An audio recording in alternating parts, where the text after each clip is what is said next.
Welcome to the Republican Professor. I'm your host, Dr. Lucas J. Mather. We're outside today, so you can hear the waterfall behind me.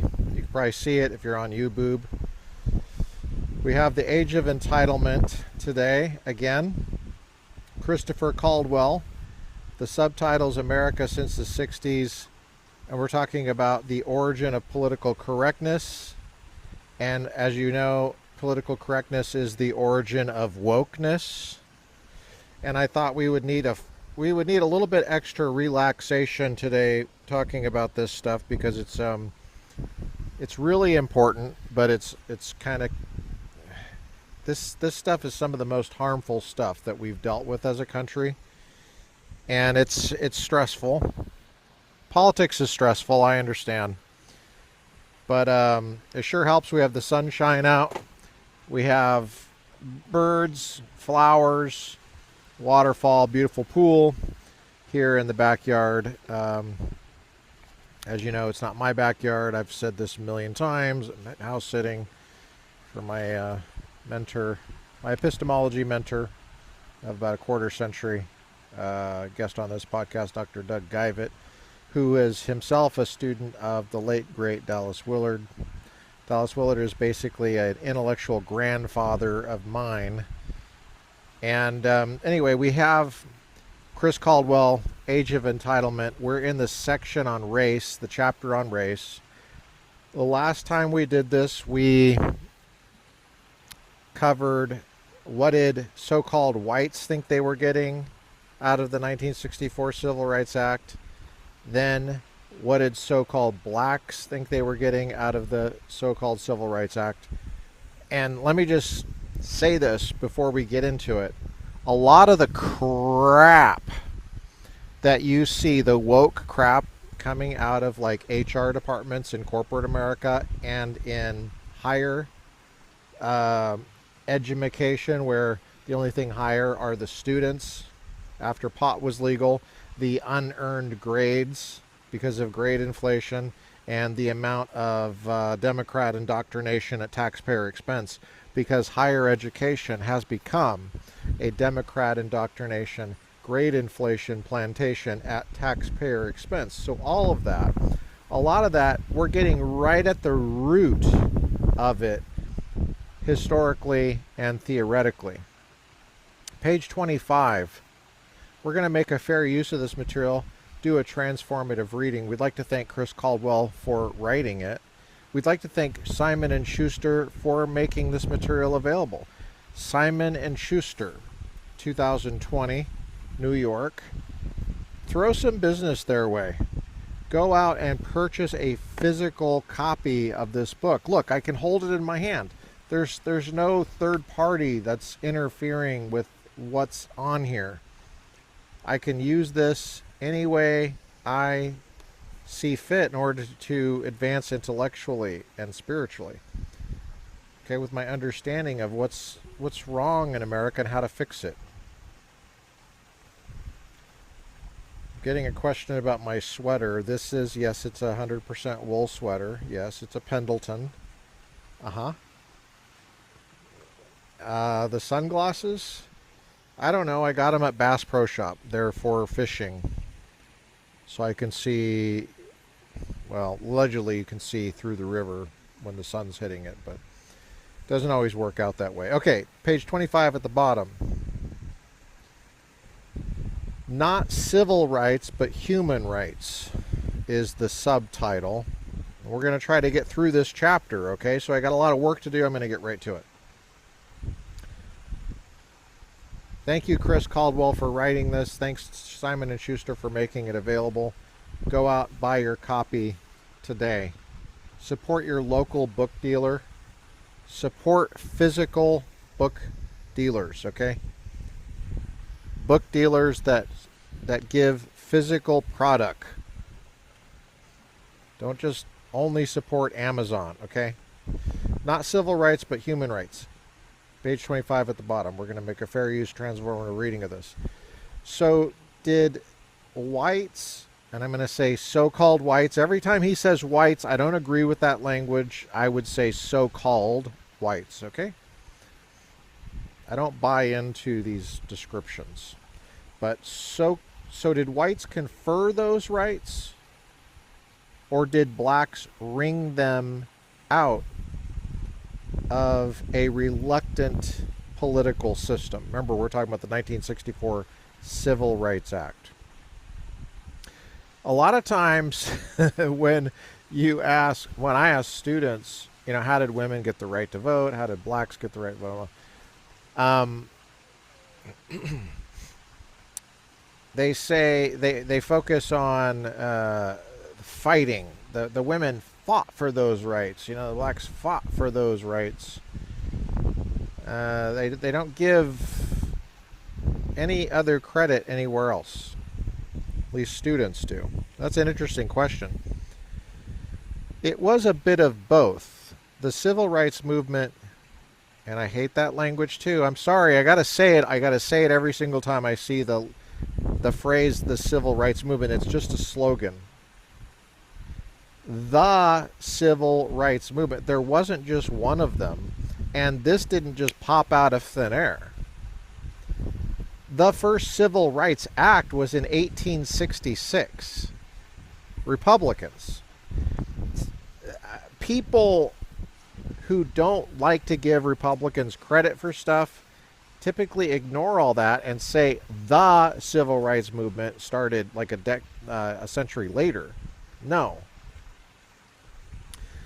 But we're just going to read the language that he has. The civil rights movement, I should say, this particular version and this particular epoch of the civil rights movement, which goes back centuries, was not precisely a movement of civil rights in the sense of giving American blacks access to ordinary rights of civis or citizens.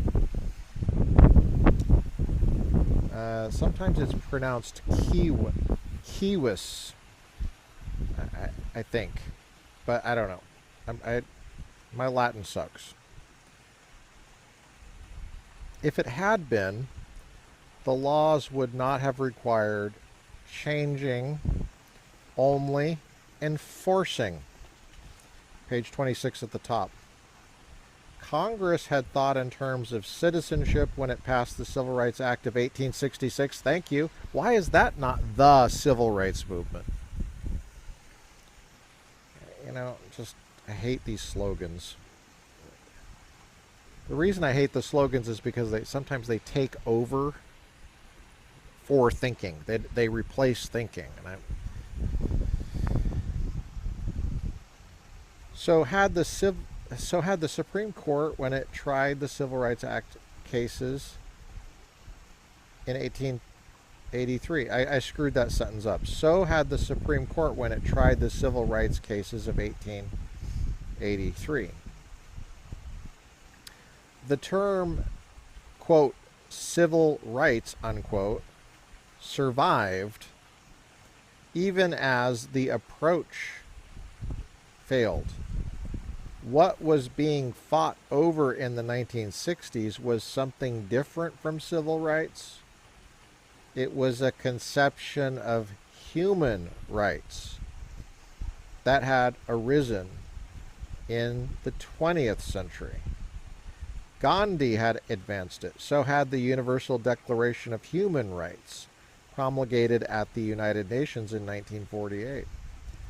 American liberals were inclined to think it an improvement on the country's own constitutional traditions.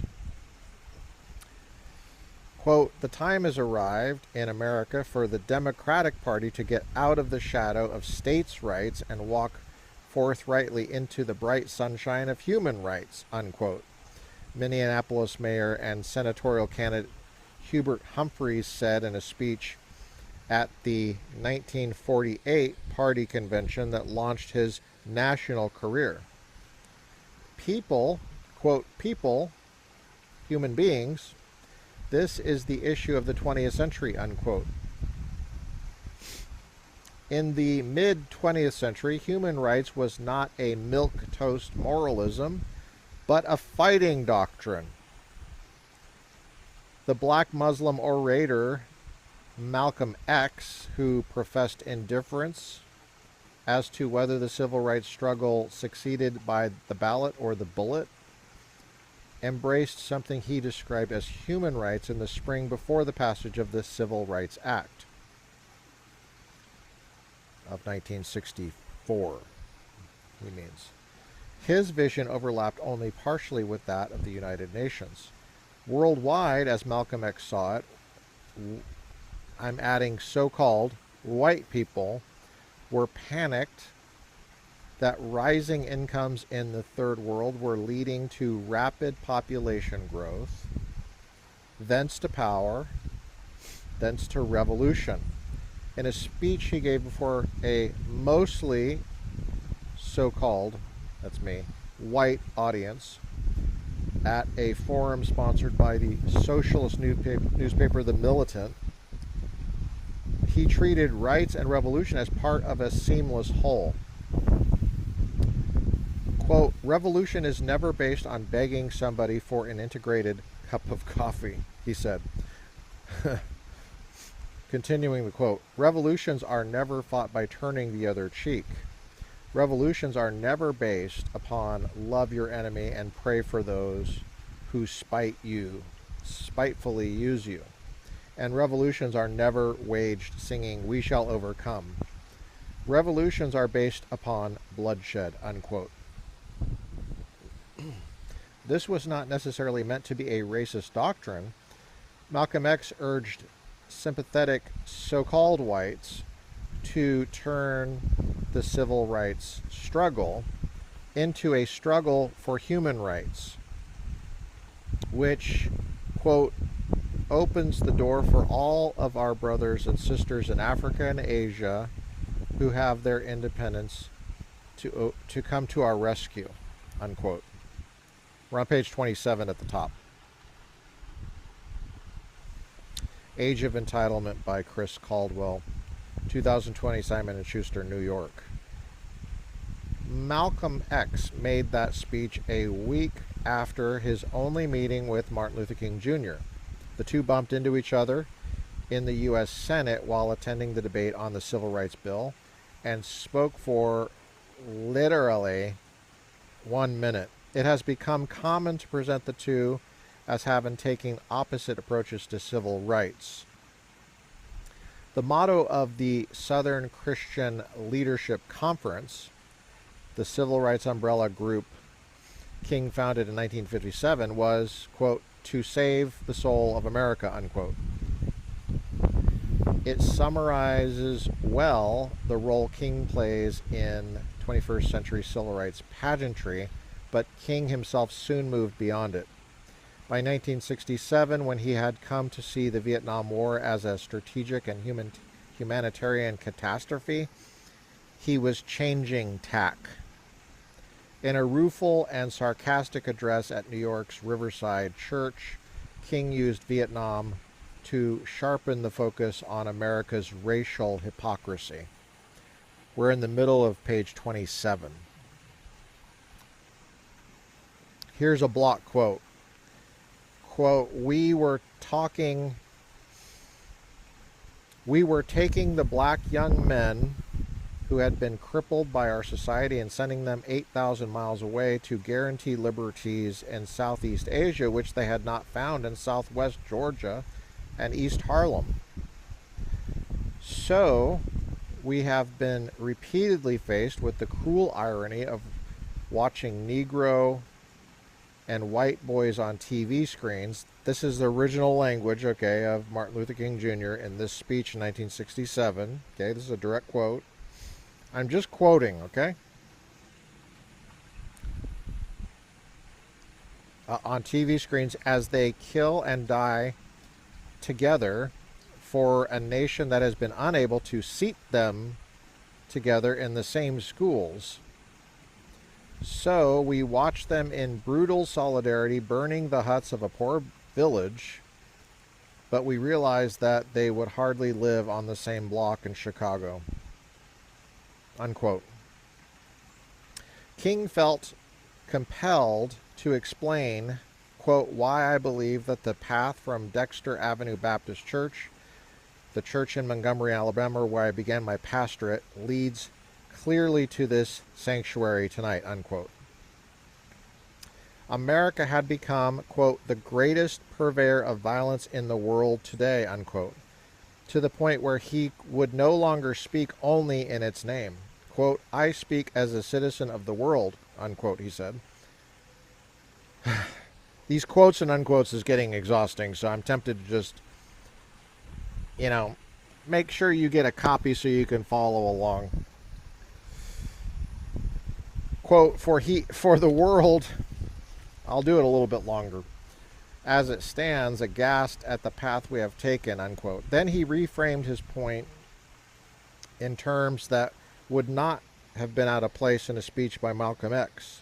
Quote, if we are to get on the right side of the world revolution, we as a nation must undergo a radical revolution of values, unquote. Although many American whites, so-called whites,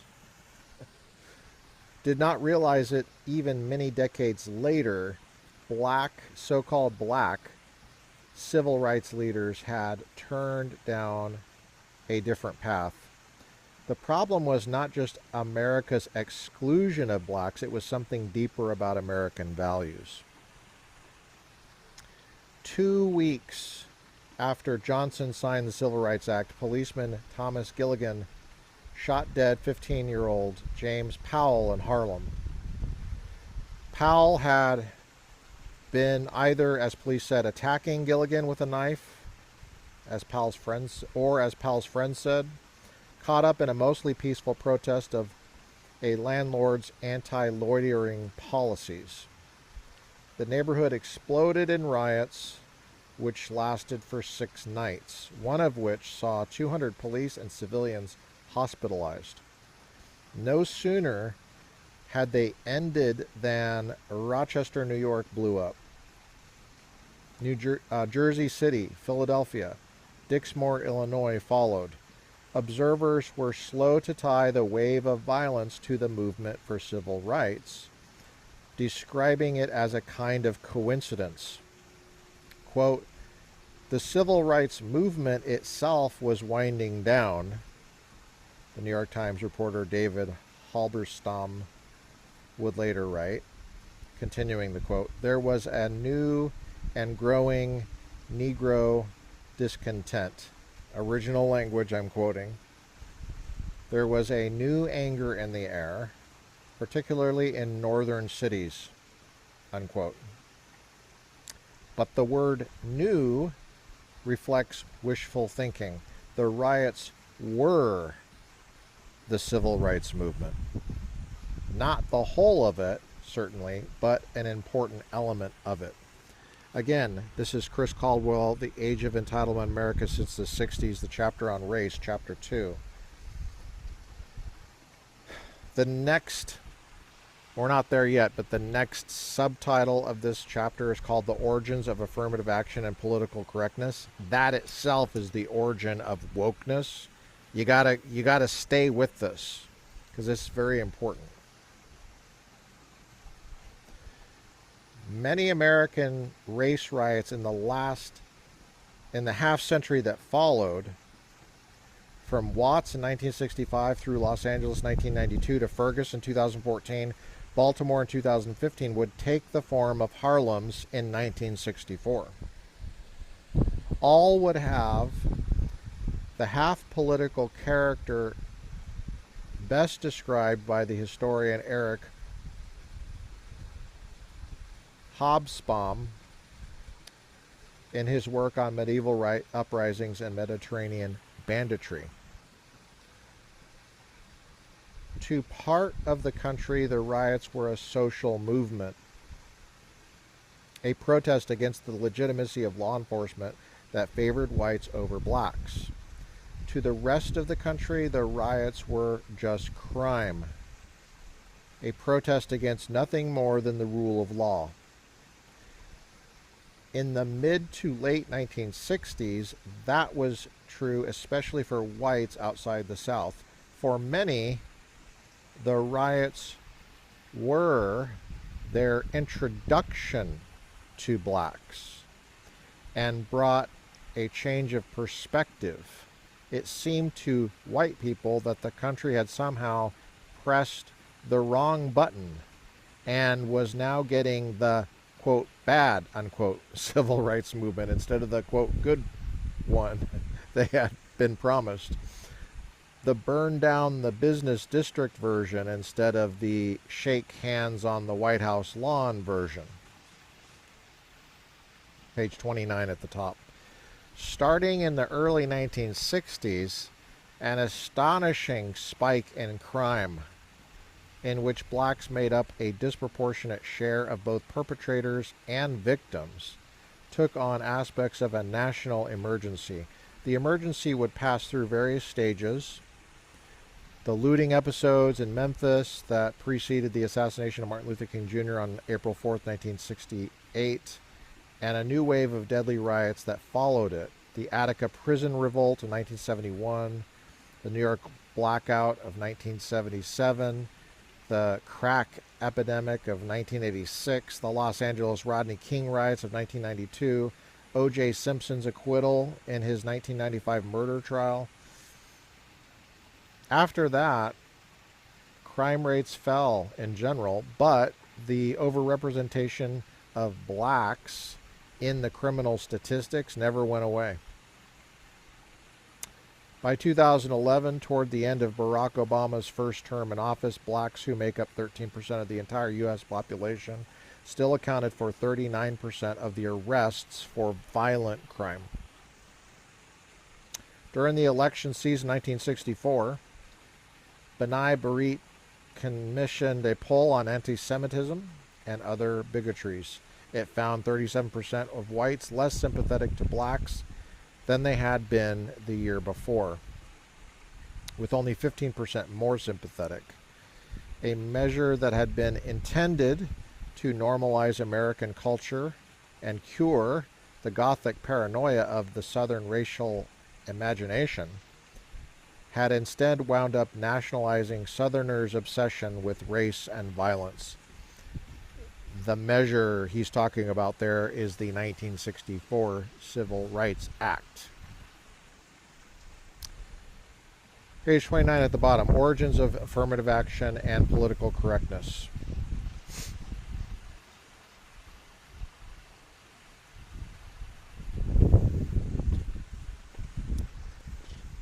I'm going to try to get through this chapter today, but it's heavy material, as you know.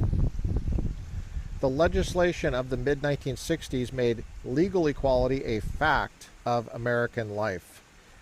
To the surprise of much of the country, though, legal equality was now deemed insufficient by both civil rights leaders and the government. Page 30 at the top. Once its ostensible demands had been met, the civil rights movement did not disband. It grew. It turned into a lobby or political bloc seeking to remedy the problem according to what Freeman would call the victim's view. Quote, lack of jobs, lack of money, lack of housing, unquote. The federal government made it a central part of its mission to procure those things for blacks. The results were disappointing on almost every front, naturally, since the country had never signed up for such a wide-ranging project. Americans were by no means opposed to black advancement, but they had accepted the government's assurance that de jure racism was the main obstacle to it. They were probably surprised when the advance in blacks' fortunes slowed after 1964. Relative to its rate in the 2 decades after the Second World War. It was not the first such disappointment in American history. In 1914, half a century after the Emancipation Proclamation, the historian Charles Beard lamented, quote, whatever the cause may be, there seems to be no doubt that the colored race has not made the substantial colored race's original language. Okay, I'm just quoting 1914, Charles Beard, socialist. It's exhausting to have to constantly say that. These people are so stupid. Did I say that out loud? Oh, sorry. 1914, half a century after the Emancipation Proclamation, the Republican Emancipation Proclamation, the historian Charles Beard, who had the wrong views on the Constitution. That was me. Sorry. That was me. Quote, whatever the cause may be, there seems to be no doubt that the colored race has not made the substantial economic advance and achieved that standard of life which its friends hoped would follow from emancipation, unquote. Well, that's because there was so much democratic opposition. Hello? Anyway, sorry, that's me. I told you it was going to be a transformative reading. All right, we're making a fair use of this, doing a transformative reading. Okay, let's continue. Page 30 at the middle. So it was now. Though no one had thought that those brought up under segregation would be able to make up for the opportunities they had been denied in their youth, it had been assumed that the first generation to benefit from standard American higher education would thrive on the model of immigrants before them. That did not happen. Blacks, as Alan Bloom put it in his 1987 bestseller, The Closing of the American Mind, proved as indigestible in university systems as they had been in earlier generations. Bloom had been a professor at Cornell University in upstate New York when black radicals bearing assault rifles, I'm just reading it, so-called assault rifles, rousted. I mean, I'm a Republican. I have no problem with blacks bearing assault rifles. None at all. That's the foundation of the Republican Party. That's what ended slavery. I have no problem with that. I like it. I'm going to say a so-called because you have to be able to define these things. But okay, let's let Chris talk now. I know you want me to shut up and let Chris Caldwell talk. I'll do that. Page 30 at the bottom. My Second Amendment twitch started.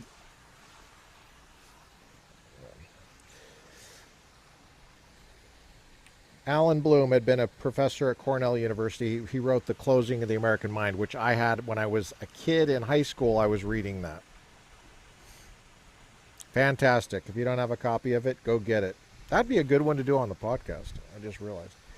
Bloom had been a professor at Cornell University in upstate New York when black radicals bearing assault rifles rousted visiting parents out of bed on Parents' Weekend in 1969 and demanded concessions from university administration, which were granted over the objections of the faculty.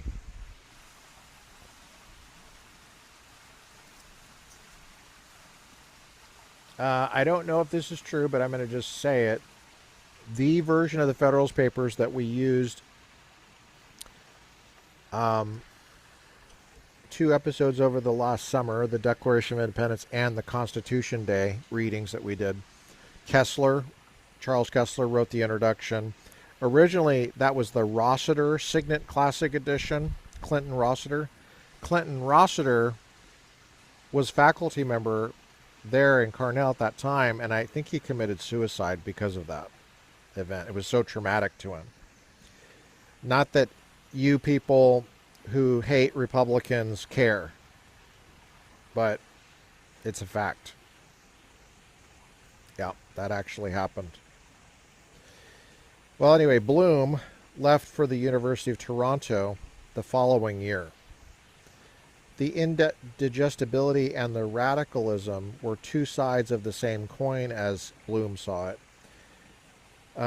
Quote, Cornell, he wrote, now had a large number of students who were manifestly unqualified and unprepared, and therefore it faced an inevitable choice: fail most of them or pass them without their having learned.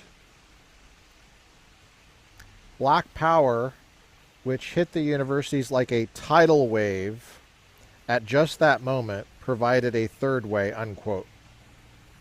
Did you hear that about the great inflation? Going back to democratic activism in the 1960s, violent with so-called assault weapons. Whites were looking for excuses too. The commencement, we're on page 31 at the top, the commencement speech Lyndon Johnson gave in front of the Howard University Library in Washington on a June evening in 1965 has become a hallmark of civil rights oratory. Here's a block quote from Johnson.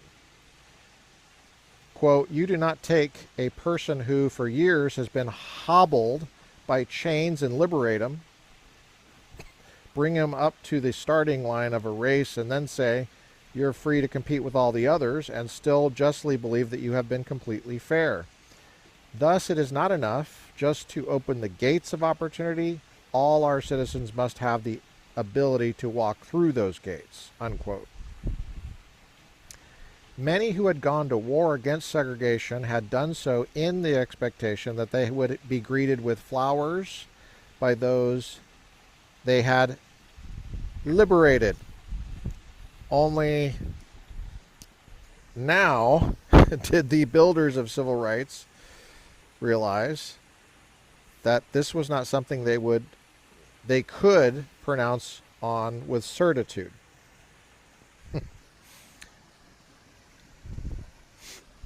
2 months later, Johnson would sign the Voting Rights Act, and the black Los Angeles neighborhood of Watts would undergo race riots that left dozens dead, 1,000 injured, and thousands more in prison. There had always been a good deal of bluff about Johnson and other Southern white apostles of civil rights. A whiff of the 19th century Southerners' claim to know the ways of, quote, our, unquote, black folk better than you ever could. Now their reputation for expertise and fine-tuned sympathy was damaged. The country's political leadership was thrown into a consternation from which it would not emerge for at least a half a century. Every corner of American political culture would be affected by the effort to explain that failure away. Every corner would be racialized. No one would be permitted to sit back and just allow social change, top of page 32, to happen. Every American had to be enlisted as a zealous soldier in the war on racism. Quote, authentic, unquote, voices of the black community were now desperately enlisted by the establishment, and Potemkin achievements for the civil rights movement just as desperately sought. Johnson called this, quote, the next and more profound stage, unquote, of civil rights. Section 706G of the Civil Rights Act allowed the government to compel, quote, affirmative action, unquote, ordering the hiring of black people or any other equitable relief as the court deems appropriate, provided an employer or institution has intentionally engaged in or is intentionally engaging in an unlawful practice. But the act had opened almost all American businesses to lawsuits for discrimination, whether they had engaged in it intentionally or not. What could go wrong? What could possibly go wrong? Hello from Southern California. Don't you love that blue sky? Can you see it? Can you see that blue sky?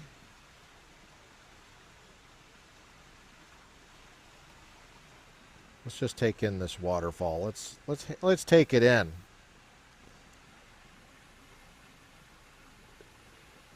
We have organic water featured in the waterfall today. It's organic, and it's got homemade from scratch H2O. None of that store bought H2O. It there's no, it doesn't have any kind of injections in it or anything like that. It's just water that is purely natural and organic. Because I'm just like that. Well, this is not my property. I'm just caretaking it. Okay, I've been house sitting here for almost a quarter of a century, and it's been great. This is the first one I've done. Usually I'm having a cigar, but it was raining all last night, so I wasn't able to do a cigar. Um, I have yet to figure out how to have a cigar in the rain. It doesn't work. Um, that's probably good because it's an organic product, and I don't want. If it was working, I would worry about what it was, like some kind of nuclear. Anyway, okay, let's keep going. You think you're so funny? No, I don't. No, I don't. You don't have to be critical. I know that you have an itch to be critical. Just listen, okay? Listen. Just try to learn something for God's sake. Engage your brain, engage your mind, okay? Expand here. The act had opened almost all American businesses to lawsuits for discrimination, whether they had engaged in it intentionally or not. What is that going to do to universities? It's going to cause major problems. Major problems because everybody is on edge about lawsuits. And so everybody's policing everything everybody says. And the problem with that, especially in a university context, is, but also in business, but in a university context, an open, free exchange of ideas and arguments is essential to moving things forward, to the mission of the school. And so many have taken the mission of the school to simply be avoiding lawsuits from the woke or avoiding Twitter mobs, which is not what he's talking about here, but you can tell it's coming. One way to shelter one's business from the government's investigative zeal was to act in the spirit of volunteerism, to establish presumptively a government-approved affirmative action program along lines laid out in Section 718 of the Act. President Johnson's Executive Order 11-246, promulgated in the same summer as the Voting Rights Act, had already required that any private company with at least 51 employees set up an affirmative action program if it was going to seek government contracts. You see where this comes from? There was nothing race neutral about the system. In fact, the judges who interpreted it wound up explicitly repudiating race neutral solutions. The American anti-racist regime developed in such a way as to exclude the most obvious race-blind solution to prejudice: neutral civil service, college admission, and hiring exams. In Griggs versus Duke Power Company, 1971, the Supreme Court justices asked whether a power plant in North Carolina could give aptitude tests to its employees. Title VII, Section 703 of the Civil Rights Act had said they could, but Chief Justice Warren Burger and a unanimous court decided they could not. If such tests disadvantaged blacks in any way. Quote, good intent or absence of discriminatory intent does not redeem employment procedures or testing mechanisms that operated as built-in headwinds for minority groups, unquote, Berger wrote. Jeez. Page 33 at the top. Government could now disrupt and steer interactions that had been considered the private affairs of private citizens, their roles as businessmen or landlords or members of college admission boards. It could interfere in matters of personal discretion. You guys hearing this? Yes, this was for a special purpose, to fight racism. But the Griggs decision, 1971, made clear that the government was now authorized to act against racism, even if there was no evidence of any racist intent.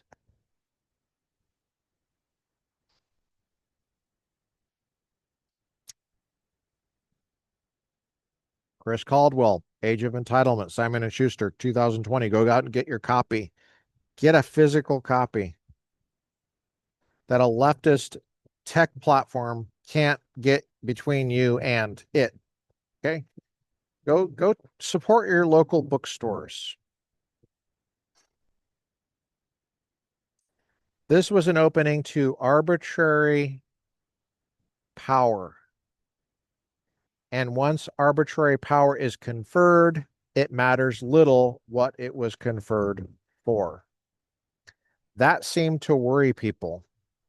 Skepticism about civil rights revolution spread quickly in the wider public, if slowly among opinion leaders. In 1966, former B-movie actor Ronald Reagan, an opponent of both the Civil Rights Act and the Voting Rights Acts, unseated California Governor Edmund Pat Brown. That's Jerry Brown's dad. If you know who Jerry Brown is, you kids, a popular public servant and master campaigner. The episode was so bewildering to the educated classes that Commentary Magazine commissioned the Harvard political scientist James Q. Wilson, who was a Republican, by the way, himself a Californian of humble origins, to write, quote, a guide to Reagan country, unquote, for its readers. Shoot, man, I'm going to have to get a copy of that. Why didn't I have it make a note of that? Quote, I do not intend here to write an apology for Reagan, Wilson explained at the outset. Even if I thought like that, which I don't, I would never write it down anywhere my colleagues at Harvard might read it, unquote. Intellectuals seldom wrote that way at the time. Wilson, known among his colleagues as original and indomitable, was acknowledging the power of peer pressure to constrain what was said. I'm reading one of his books, by the way, Thinking About Crime, 1975. It's great. I read it in bed. I'm almost done with it. In fact, I got it upstairs. I was reading it earlier this week. James Q. Wilson. I'm going to have to get that piece in commentary. Yeah. A guide to Reagan country. That's good. I need to have that for my archives here. Ah, shoot. I better make a note of that. So I'm going to forget. Let me just get this.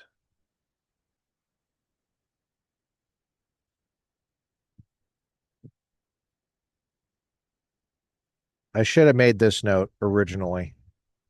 This is my third time through this volume, so I'm spanking myself here.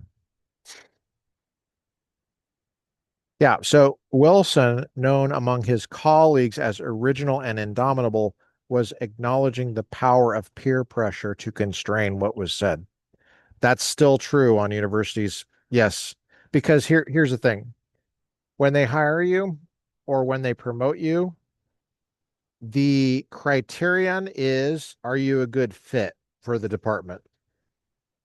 That gives them a lot of discretion to just exclude you if you're a Republican.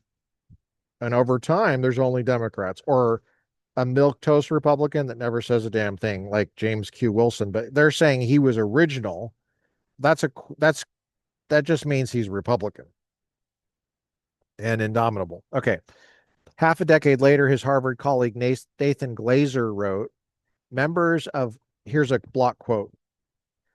Quote, members of white ethnic groups say, we worked hard and suffered from discrimination and we made it. Why don't they? And blacks retort, you came after us and were nevertheless favored above us and given all the breaks, both when we were in slavery and since. It is a question that cannot be asked without arousing emotions so strong that one wonders just how far scholarship will be allowed to go on this issue, unquote. Okay, we got a little bit left. Page 34 at the top. We only got page 35. Okay, we're getting there. Truth was among the first casualties of the affirmative action regime. Wow. Truth was one of the first casualties of the affirmative action regime. At the simplest level,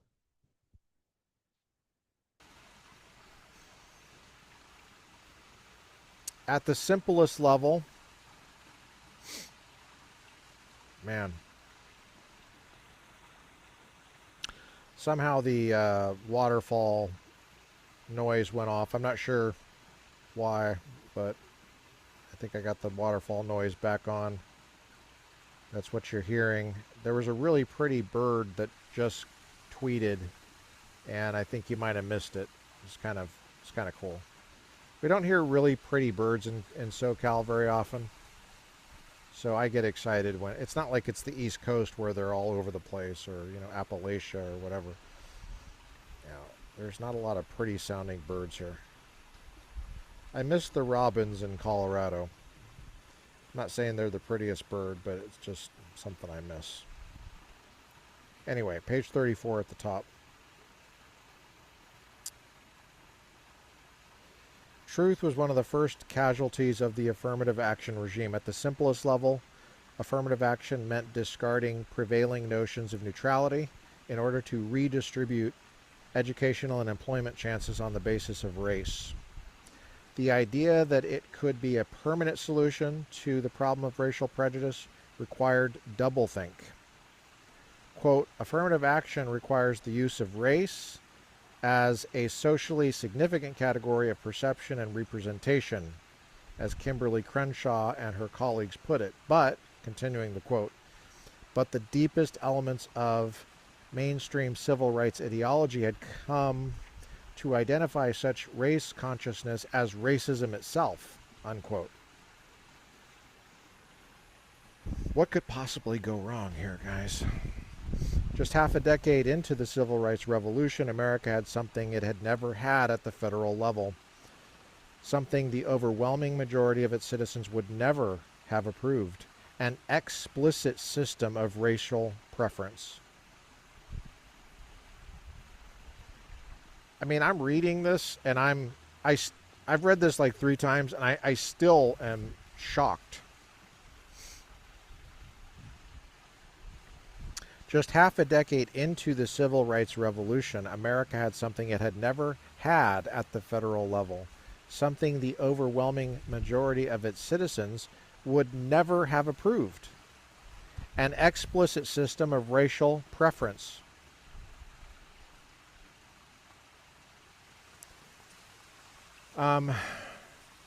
There is a spirit at work here. It's an evil spirit, and it likes the Democratic Party. It's using the Democratic Party and some of the weaker-minded elements of the Republicans that want to just go along to get along. But there's a spiritual aspect to this. Plainly, Chris Caldwell continues on page 34 in the middle. Plainly, the Civil Rights Acts had wrought a change in the country's constitutional culture. The innovations of the 1960s had given progressives, I'm going to add here so-called progressives, control over the most important levers of government, control that would endure for as long as the public was afraid of being called racist. Oh, damn. I'm going to read that again. The innovations of the 1960s had given progressives, so-called progressives, control over the most important levers of government. Control that would endure for as long as the public was afraid of being called racist. Not just excluded and exploited Southern blacks, but all aggrieved minorities now sought to press their claims under this new model of progressive governance. That's a key point he just made there. That's what you're seeing. That's what you're seeing. From HR departments to destroying higher education, just totally destroying it. The civil rights model of executive orders, litigation, and court-ordered redress eventually became the basis for resolving every question, pitting a newly emergent idea of fairness against old traditions. The persistence of different roles for men and women, the moral standing of homosexuality, the welcome that is due to immigrants, the consideration befitting wheelchair-bound people.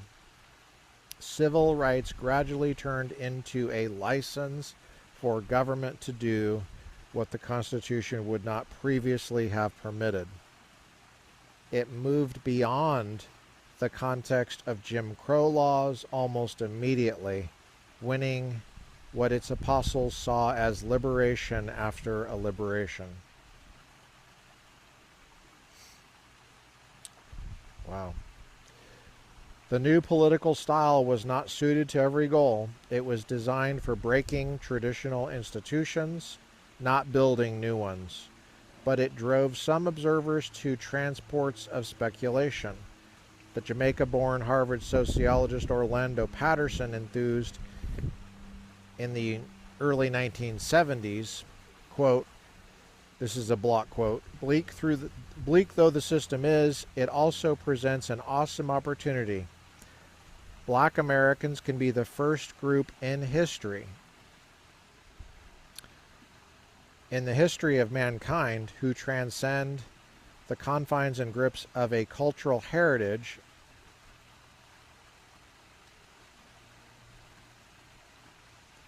and in doing so they can become the most truly modern of all peoples, a people who feel no need for a nation, a past, or a particularist culture, but whose style of life will be a rational and continually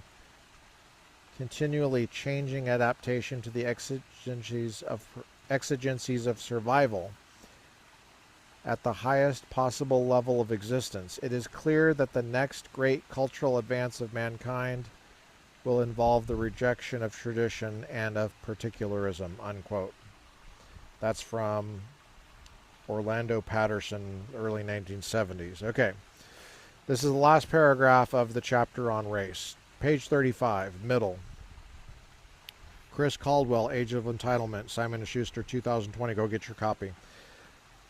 That is not how civil rights had been sold to the American public. Its toolbox of reform measures had been advertised as a remedy to one heinous constitutional exception. Americans who felt that civil rights were justified by an especially shameful history also thought it was limited by that history. They would not have consented to it otherwise. Patterson was one of the few who understood that there were no logical grounds for limiting its work to desegregation. The Yale University law professor Robert Bork, in his own very different way, was another. Immigrant rights, children's rights, homosexual rights. He says the word gay rights, but I think he means homosexual because I'm gay, but I'm not homosexual. I'm happy. See the episode on January 20th, right before Trump's inauguration, called A Gay Republican, where I interview a gay Republican who's very happy. He's extremely happy. It's about how he found out he was gay. He was reading the dictionary. He had just finished H-I. He had just finished F, and he was on G. He was early in the G's when he found out he was gay.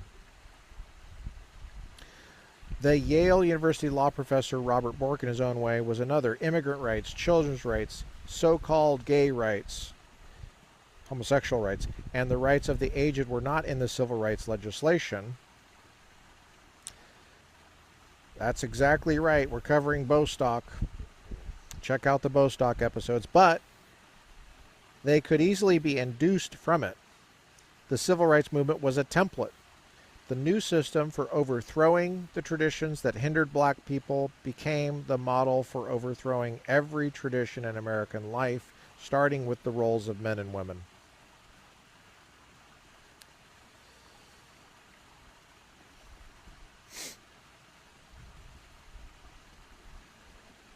First time I read this was 2 January 2022 as a Sunday in the Phoenix airport. Gate C-16 Southwest, waiting to board to Orange County. I've been through this material a few times. The very next chapter is the chapter on sex. Now, don't get too excited. There's no pictures or anything.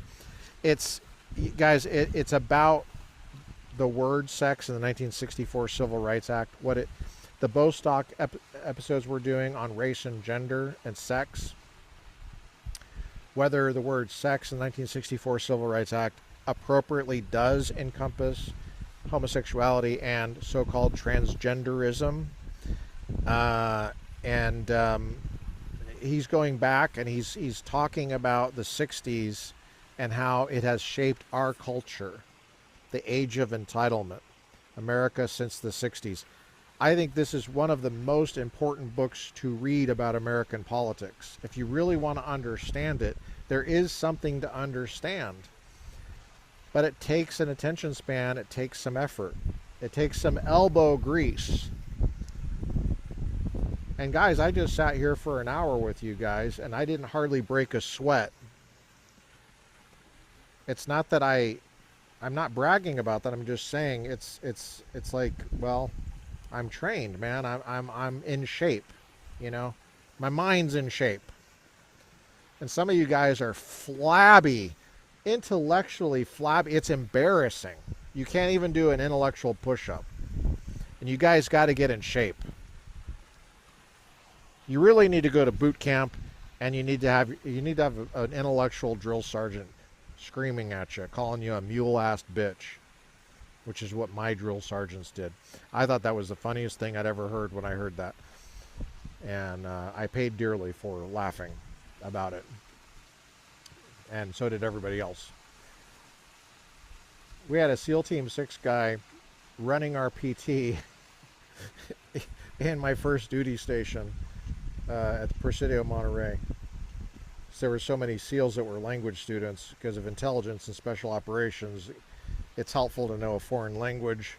I'm not going to get into any more than that. But yeah, he really enjoyed torturing us. And Eric Skalski, who was a E6 at the time, Spanish student, SEAL. He was the first SEAL I ever met. Basically was there waiting for me when I got off the bus and said, "You're on the run team." I was just this scrawny kid that had run cross country in high school, and I had also wrestled and done jiu-jitsu and stuff like that. But you know, so these models of physical fitness standards and being, you know, by the best, the absolute best. Skalski ended up being a commander. I looked at him up recently. I think he retired as a commander, full commander. You guys need this as intellectual development as well. There's a real flabbiness out there, and unfortunately the universities are contributing to it. And here's the problem. If what he's saying is true, the universities have been virtually destroyed by this culture coming out of the 60s. And you need to know about it. But how are you going to know about it if you're flabby because of what came out of the culture, the entitlement stuff? You're always going to find excuses not to develop yourself, not to see that there's something to learn, not to see the next step forward. And so I'm trying to give you at least the next step. Go get this book, Age of Entitlement, Chris Caldwell, Simon & Schuster, 2020. Pick it up in Barnes & Noble. At least they have physical locations. We just had one open up here in Brea. I went right away because I support local bookstores, but I prefer like half-off books. There's a Bookman in Orange. Half Off Books used to be on Greenleaf and Whittier, Uptown Whittier. Now it's in Fullerton. But, you know, find good book dealers. Stevens Books in La Mirada went out of business. I got a lot of good books out of them. There's, of course, eBay, but, you know, support your local book dealer and develop your mind. Be as serious about developing your mind as some of you are developing your wardrobe or cleaning your car or, you know, shaping your muscles. Develop your mind. Thanks for joining me on the Republican Professor podcast. I've been your host, Dr. Lucas J. Mather, coming to you from Orange County, from my mentor, my epistemology mentor of almost a quarter century, Dr. Doug Guyvet's backyard, where we've been house sitting for almost 25 years. Dr. Doug Guyvet himself, a student of the late, great Republican Professor Dallas Willard of USC's philosophy department. What a heritage. He was my intellectual grandfather, just like Harry Jaffa was on the politics side. I'm so grateful for the opportunities I've had to develop my mind by the best, and we'll talk to you later. It's 21 November 2025, years after Jesus. It's a Friday. We'll see you next time.